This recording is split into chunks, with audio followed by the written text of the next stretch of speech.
Welcome to our session on the Internal Emergency Preparedness and Response Plan, presented by Engineer Geo Joseph, Safety Engineer.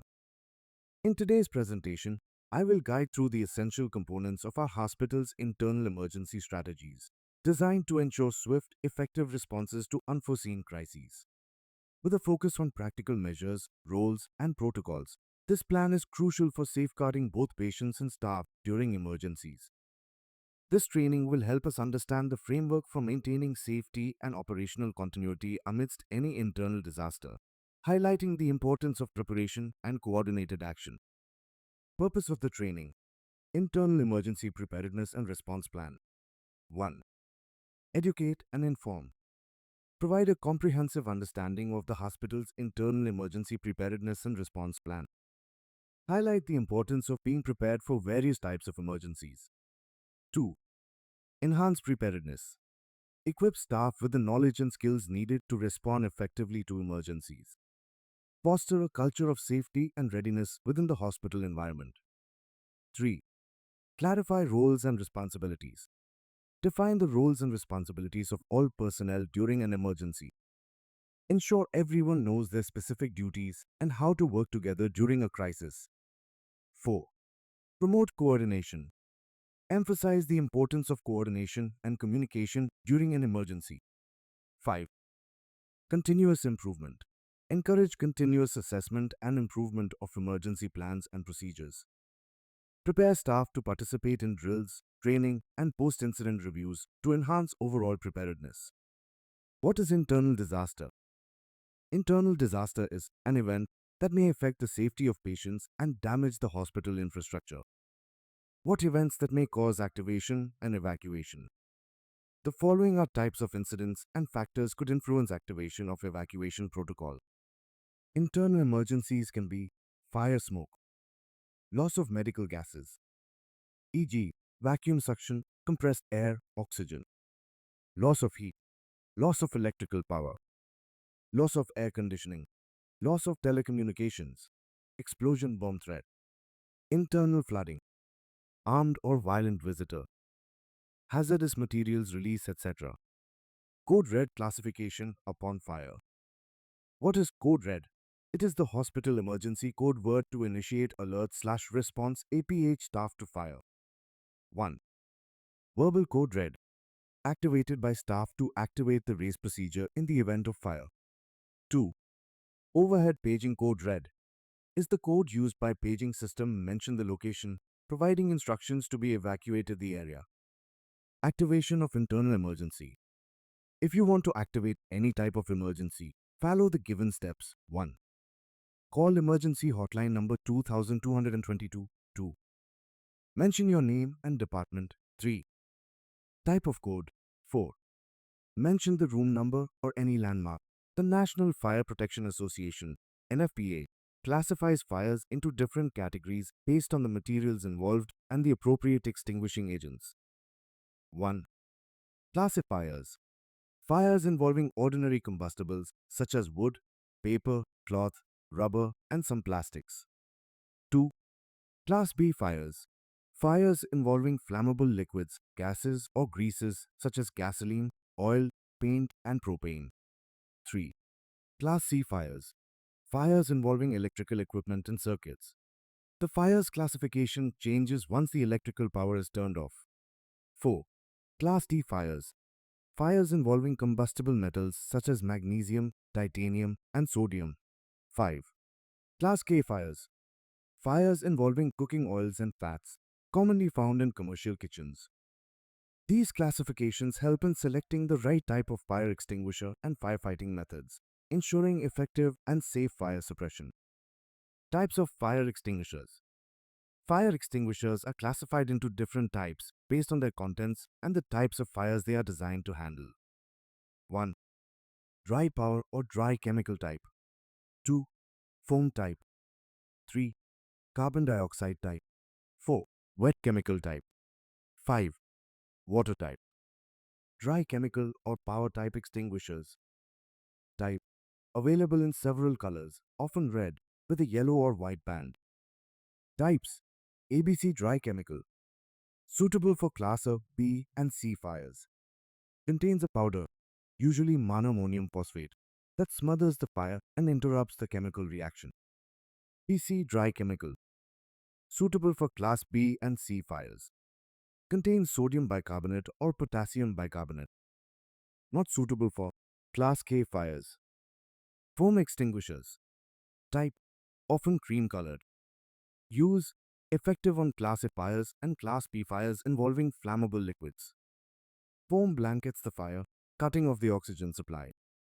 Not suitable for class C fires involving electrical equipment unless the power is off. Carbon dioxide CO2 extinguishers. Type typically black or with a black band. Use effective on class B and class C fires. CO2 displaces oxygen and cools the fire. Not suitable for fires involving combustible metals. Wet chemical extinguishers. Type usually red or yellow in color. Use designed for class K fires involving cooking oils and fats. The chemical potassium acetate cools and creates a soap-like solution that helps prevent reignition. Not suitable for other classes of fires. The PASS methodology is a widely recognized approach for using portable fire extinguishers effectively. The acronym stands for pull, aim, squeeze, and sweep. Here's a breakdown of each step. Pull, action. Pull the pin or handle on the fire extinguisher. This pin prevents accidental discharge and must be removed before the extinguisher can be used. Aim, action. Aim the nozzle or hose at the base of the fire. Targeting the base is crucial because it's where the fuel source is located and where the fire can be most effectively extinguished. Squeeze, action. Squeeze the handle or lever to discharge the extinguishing agent. This action releases the content of the extinguisher and starts the fire suppression process. Sweep, action. Sweep the nozzle or hose from side to side while continuing to aim at the base of the fire. This helps to cover the area and ensure that the fire is thoroughly extinguished. Using the PASS methodology helps ensure that the fire extinguisher is used effectively. RACE stands for Rescue, Alarm, Contain, and Extinguish/Evacuate. Here's a detailed breakdown of each step. Rescue. Action. Rescue anyone in immediate danger from the fire or smoke. Alarm. Action. Alarm or alert others about the fire. Activate the nearest fire alarm system to notify everyone in the building. Additionally, call 2222 and activate code red. Contain. Action. Contain the fire by closing doors and windows to prevent the spread of smoke and flames. Use the wet cloth to seal the room. Extinguish/evacuate. Action. Extinguish the fire if it is safe to do so and if you are trained to use a fire extinguisher. Use the PASS method for effective extinguishing. If the fire is too large to control or if you are not trained, evacuate the building. Follow the established evacuation routes and procedures to ensure everyone safely exits the premises. If there is smoke in your room, what you should do: cover your nose and mouth with a wet cloth, stay low, and crawl to the nearest door. And when the door is closed, use the palm of your hand to feel the door. Touch the lower, middle, and upper parts of the door. If it's not hot, lean against the door and open it slowly. If there is no fire, proceed to assembly point. If a door is hot when you touch it, do not open it. Look for another way to get out. Smoke and gas rise to the ceiling first. Stay below the smoke at all times. Disaster Command Center location. The command center, control room, is located at the basement of the main building next to Housing Supervisor's office. The extension number is 1146. Who is Incident Commander? IC, the Chief Executive Officer or his Designer General Director, is the Incident Commander and responsible for the order evacuation backup IC. The Backup Incident Commander, IC, will have authority to activate emergency evacuation procedure when the Chief Executive Officer, CO, is unavailable. Backup ICs are 1. Duty Manager, 2. Medical Director, 3. Director of Nursing. Command team members will be Incident Commander, IC, CEO or General Director. Other members: Administrative Director, Medical Director, Director of Nursing, Purchasing and Warehouse Manager, Finance Manager, Law Current Technician, General Director's Secretary, optional. Medical Director's Secretary, optional. Upon disaster code activation, command team should. The incident command team should report immediately to the Internal Disaster Command Center located at the basement main building next to Housing Supervisor's office with walkie-talkies or telephone extension number 1146, which is in the command center. And they will assess the nature of incident and impact on patient services. The incident commander will order one of the following evacuations. Immediate evacuation. In a direct life-threatening situation, the incident area must be evacuated immediately. Gradual evacuation. A gradual evacuation is ordered when the incident is not immediately life-threatening. Therefore, the incident action plan may be written after appropriate assessment and the situation approached in a more controlled manner. If not in immediate danger, staff should wait for specific orders regarding managing the incident. Prepare for evacuation. Prepare for evacuation.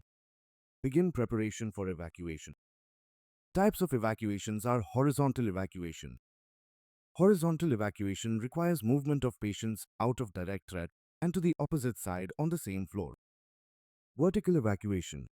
Vertical evacuation means an entire evacuation of a floor. Patients are to be transferred to refuge areas on another floor, typically at least one floor beneath the incident floor. Partial evacuation. Partial evacuation should be initiated when only a fraction of the facility is in direct threat and needs to be evacuated. Total evacuation. This entails orders of a complete evacuation of the facility. Patients should be transferred to the nearest holding areas. Immediate danger to patients. During an emergency, initial evacuation of persons in immediate danger must take precedence over all other actions.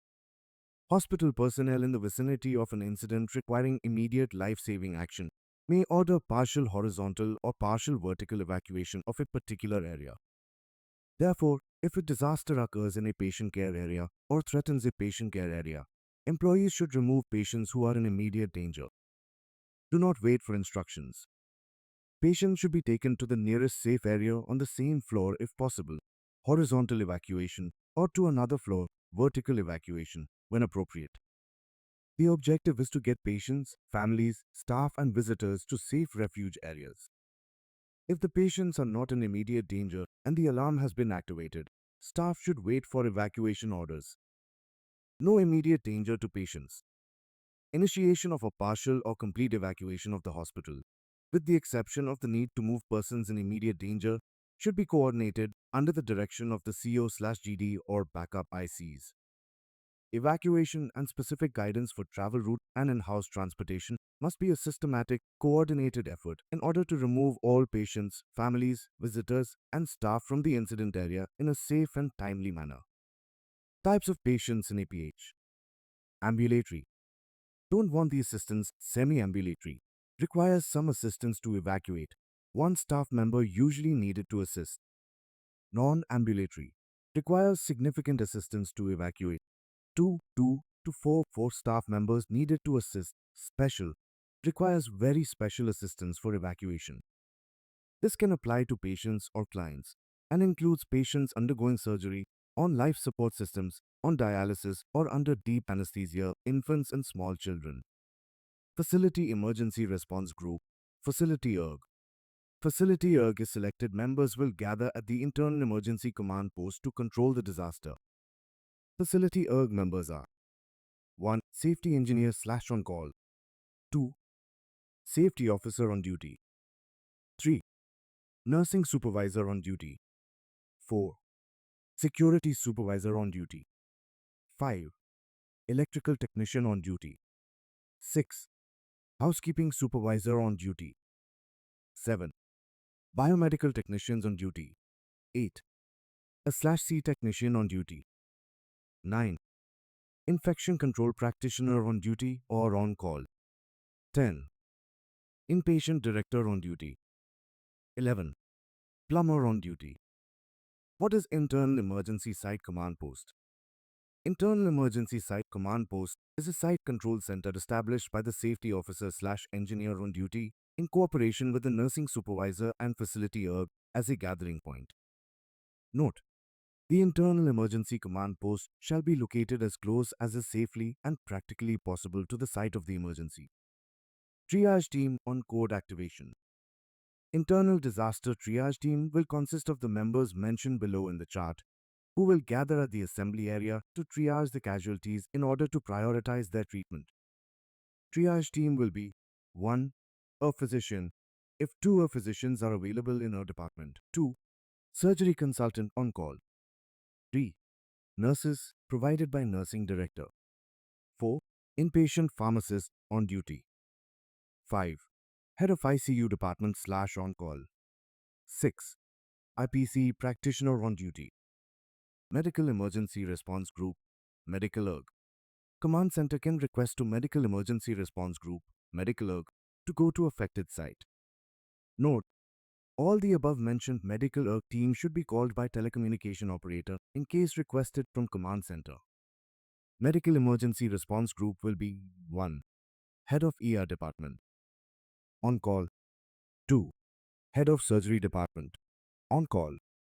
3. Orthopedic Consultant. On call. 4.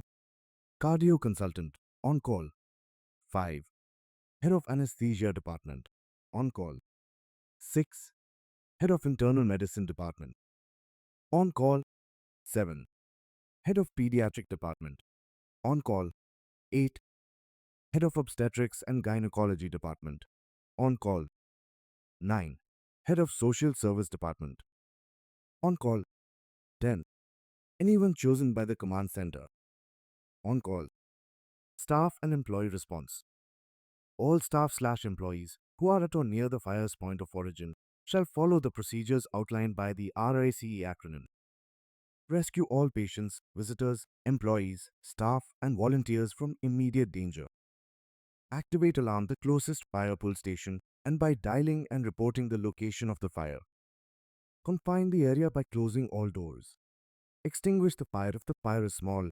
Use PASS. Evacuate patients from the area if instructed to do so by ERG team or hospital command team. Upon activation of a code red, personnel who are away from the fire's point of origin shall do the following. Be ready to accept patients from near the fire's point of origin if required, especially for areas adjacent to the fire's point of origin. Also, be aware that the fire event in the facility may have an effect on their ability to effectively care for patients. Listen for additional instruction. Keep patients and visitors in rooms if possible until directed to do otherwise. Keep all fire doors closed except when passing through them in order to avoid the spread of smoke and fire. Be ready to evacuate if directed. Do not use elevators. Medical gas shutoff, AVSU. The charge nurse or in charge of area has the responsibility and authority to direct the shutoff of a medical oxygen gas valve in any life-threatening situation. In case charge nurse not around, nursing supervisor will take the charge. Provisions will be made to provide patients with portable O2. Now I will explain the duties of each and every responsible personnel who will participate in the internal emergency. These are the responsibilities of all staff. All staff familiarize themselves with this internal emergency preparedness plan, focusing on their work area's specific plan and their responsibilities in the event of an actual emergency. Participate fully in all drills scheduled in their specific area.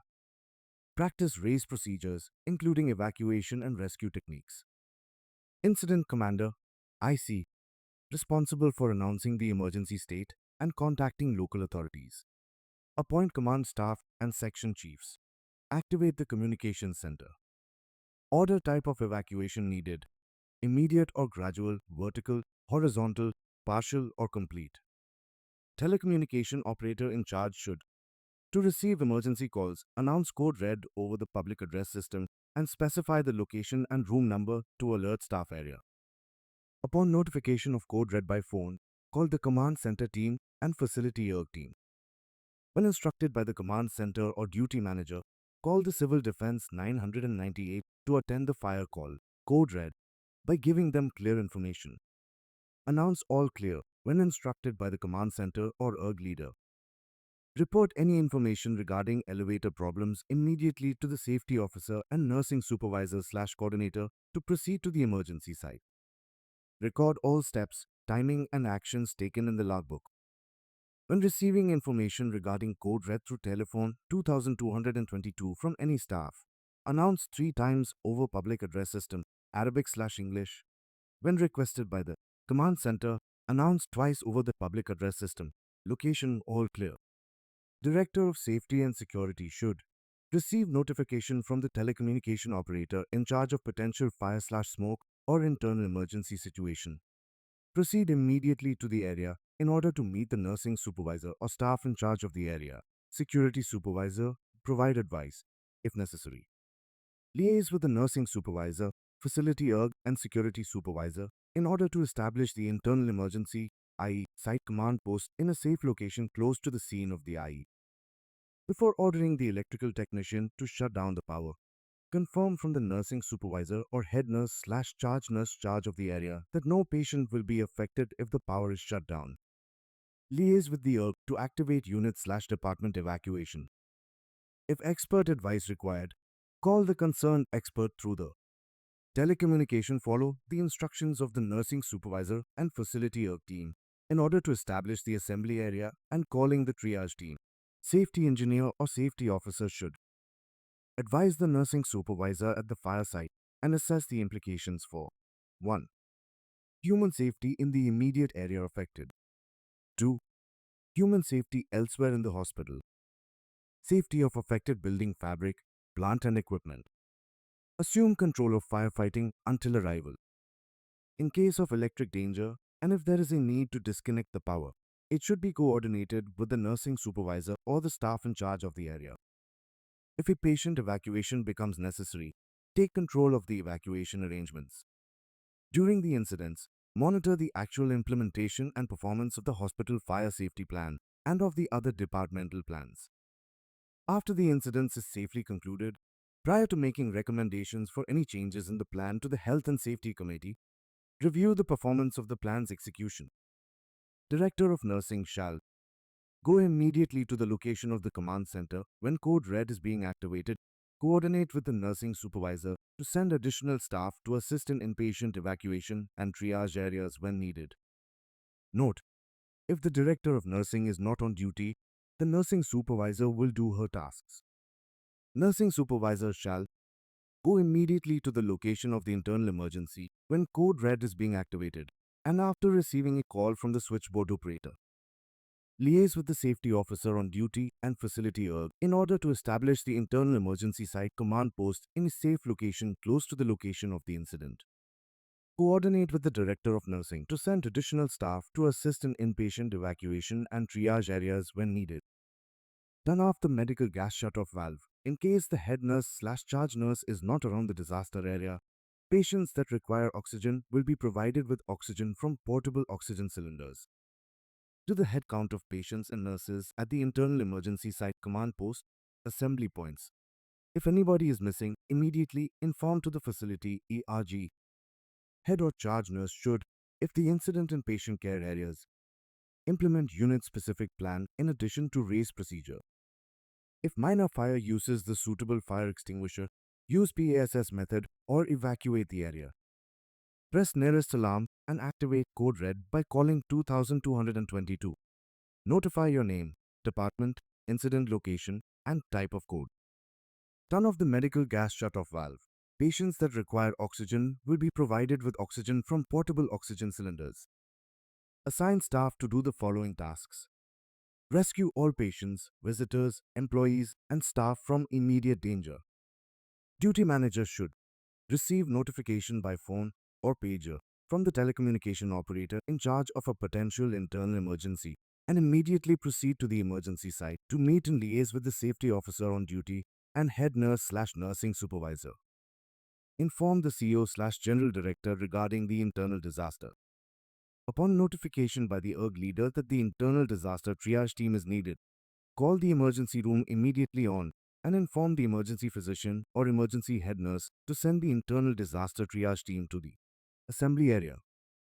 Upon receipt of information regarding the activation of the external disaster emergency situation from ERG leader, call the CEO/General Director to activate the plan. If there is any delay and an immediate response is needed, activate the plan. Stand by the command site post until all clear. Housekeeping supervisor on duty should report immediately to the location of the internal emergency site command post. Liaise with the leader of the internal emergency site command post. Assist in implementing the RACE initial response procedure and, if necessary, evacuation procedure. Inform the 8 designated housekeeping staff to report to the emergency site command post in order to assist with any task as directed by the supervisor. Electrical technician on duty should receive notification by phone or pager from the telecommunication operator in charge of a potential internal emergency. Immediately proceed to the emergency location to meet and liaise with the safety officer on duty. Confirm the exact emergency location to verify the accessibility to electrical room or electrical cabinet supplying that area. If the electrical panel is accessible, before switching off the power in the affected area, liaise with the nurse supervisor/coordinator to ensure that no patient will be affected if the power is shut down. If the electrical panel is not accessible, before switching off the power in all areas or the complete floor, liaise with the nurse supervisor to ensure that no patient will be affected. HVAC. Technicians on duty should receive notification by phone or pager from the telecommunication operator in charge of a potential internal emergency. Immediately proceed to the emergency location to meet and liaise with the safety officer on duty. Stand by the command site post until all clear. Biomedical technicians on duty should receive notification by phone or pager from the telecommunication operator in charge of a potential internal emergency. Immediately proceed to the emergency location to meet and liaise with the safety officer on duty. Stand by the command site post until all clear. Security supervisor on duty should receive notification from the telecommunication operator in charge of an internal emergency situation. Immediately proceed to the emergency site to meet and liaise with the safety officer on duty and head nurse/nursing supervisor on duty. Immediately dispatch security personnel to control vehicle traffic by ensuring that private vehicles and non-emergency vehicles do not impede access of Civil Defense Fire Command vehicles, fire trucks, and ambulances to the emergency site. Call 2 securities on the affected area for the crowd control. Direct the civil defense to the location of the fire. Instruct security personnel assigned to the facility to move crowds/vehicles away from buildings involved in the emergency situation. Assume responsibility for crowd safety by directing them away from potentially hazardous areas to safe areas. Prevent evacuated patients/visitors from re-entering the building as instructed by the safety department/civil defense, and in particular, ensure pedestrians/crowds are kept clear roads and facility access doors. Emergency depth. Physician should. 2 physicians from the emergency department will report immediately to the assembly area of the internal emergency when notified by the duty manager. To inform the surgery consultant on call will direct the assistant surgeon to report immediately to the assembly area. If a limited disaster, 10 to 15 critical cases, noticed, advise the ERG leader to activate the external emergency plan. Refer to external emergency plan. Housekeeping unit manager in charge should, upon notification by the emergency department physician or emergency department head nurse, report immediately to the assembly area with 3 housekeepers staff. Call extra personnel if required.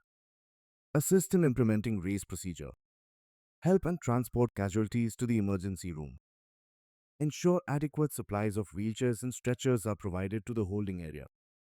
Stand by at the holding area until all clear. On-duty inpatient pharmacists should, upon notification by the emergency department physician or emergency department nursing manager, report immediately to the internal disaster holding area. Deliver the internal disaster crash cart. Dispense drugs ordered during the disaster. Communicate with the control unit dose pharmacy if help/or more drug supplies are needed. Finance manager should report to and carry out the directives of the incident commander, keep records and manage funds. Monitor the utilization of financial assets. Biomedical engineer/technician should report to the site of the fire immediately. Coordinate with/nursing supervisor, minimize the risk of equipment damage biomedical hazards. Plumber should report to the site of fire immediately. Coordinate with the nursing supervisor for closing of water supply, if required, as advised by the nursing supervisor.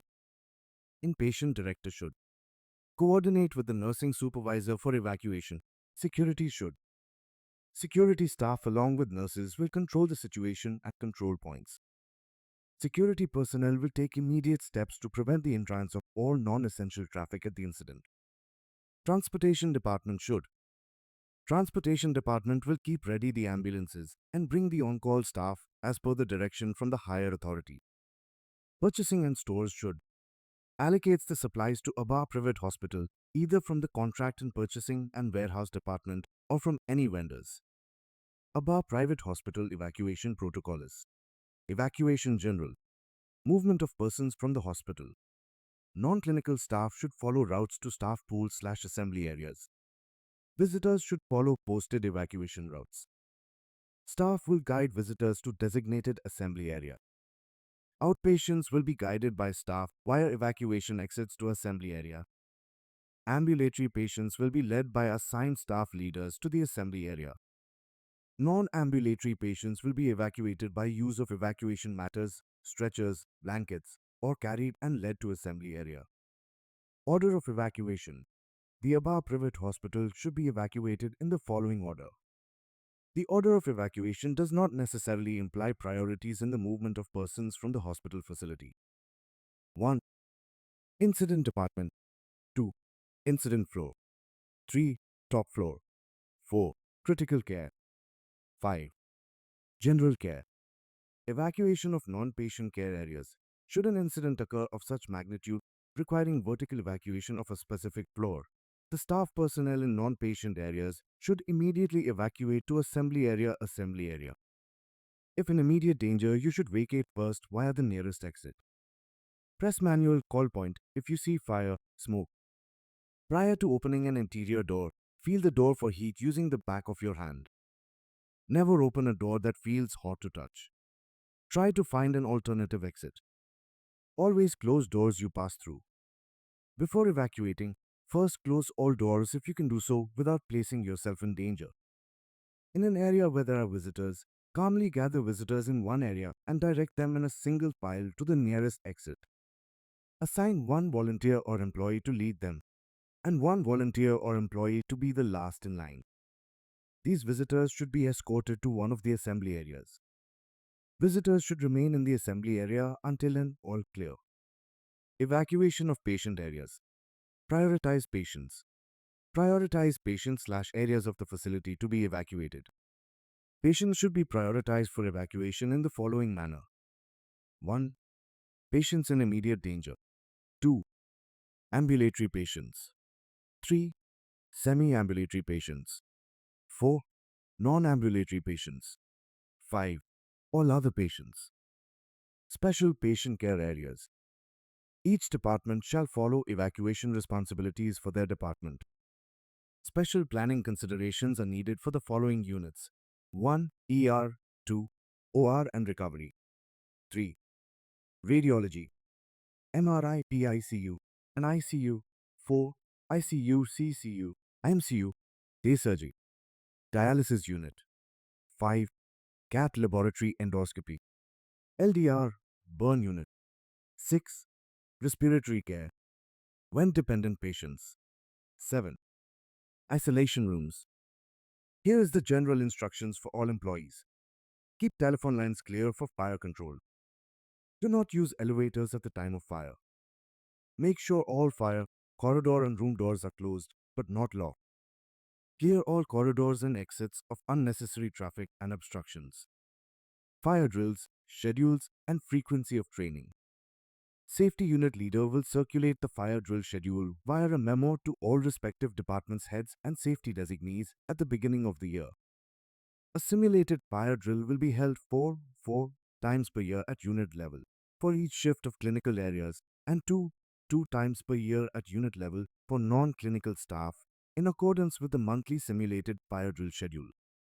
A unit full fire drill shall be held at least annually for each of the units. Note: a unit full fire drill should not be conducted without prior approval of the CO/GD.